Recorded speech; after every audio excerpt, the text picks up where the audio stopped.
தமிழ் சினிமாவில் வந்து சூர்யா அப்படின்னு ஒரு ஹீரோ அறிமுகமாயிருக்கார் பீனிக்ஸ் அப்படிங்கிற படத்தில். அந்த ஹீரோ அறிமுகம் பற்றி என்ன நினைக்கிங்க? அப்புறம் இன்னொன்று கண்டினியூ, அந்த ஹீரோ வந்து எத்தனை பேருக்கு வாய்ப்பு எடுக்குன்னு தெரில. அந்த ஹீரோட அப்பா வந்து இந்த படத்தில் கத்திரினா கைப் கூட முத்த காட்சியெல்லாம் நடிச்சிருக்காரு. அந்த அனுபவத்தை பற்றி என்ன நினைக்கிறீங்க சொல்லுங்கள். சூர்யா பற்றி அவரே பேசுவார் சார்.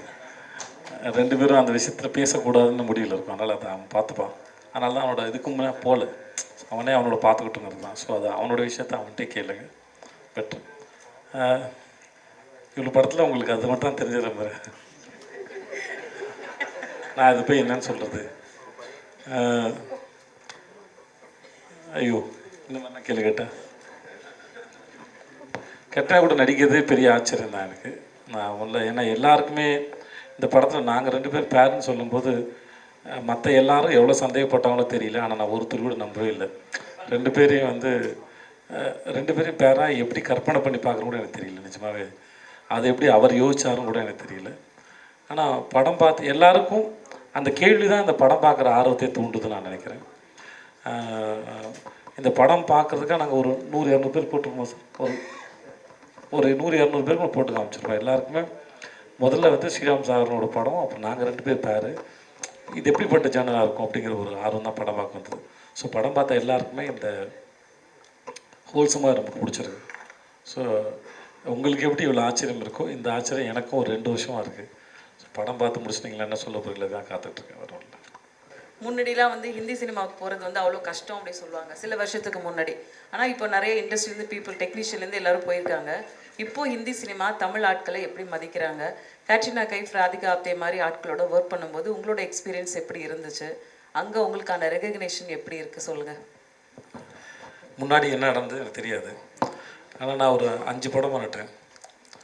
நல்ல மரியாதையோடு நான் நல்ல டைரக்டர்ஸோட நல்ல ஆக்டர்ஸோட ஒர்க் பண்ணியிருக்கேன். இந்த சென்ஸ் ரொம்ப கம்ஃபர்டபுளாக இருந்தேன். வேறு என்ன கேட்டீங்க? நான் இதுக்கு முன்னாடி சைரா நரசிம்ம ரெட்டின்னு அந்த சிரஞ்சீவி சார் படம் பண்ணும்போது அங்கே டீசர் லான்ச் போயிருந்தோம். அப்போ பிரசிடண்ட் யாரோ ஒருத்தான் கேட்டார், அந்த சவுத்துக்கு நார்த்துக்கான அந்த வால் இப்போ எப்படி இருக்குன்னு கேட்டாங்க. அப்போது அங்கே மேடையில் இருந்த யாரோ ஒருத்தர் சொன்னார், நான் எனக்கு பேர் தெரியல.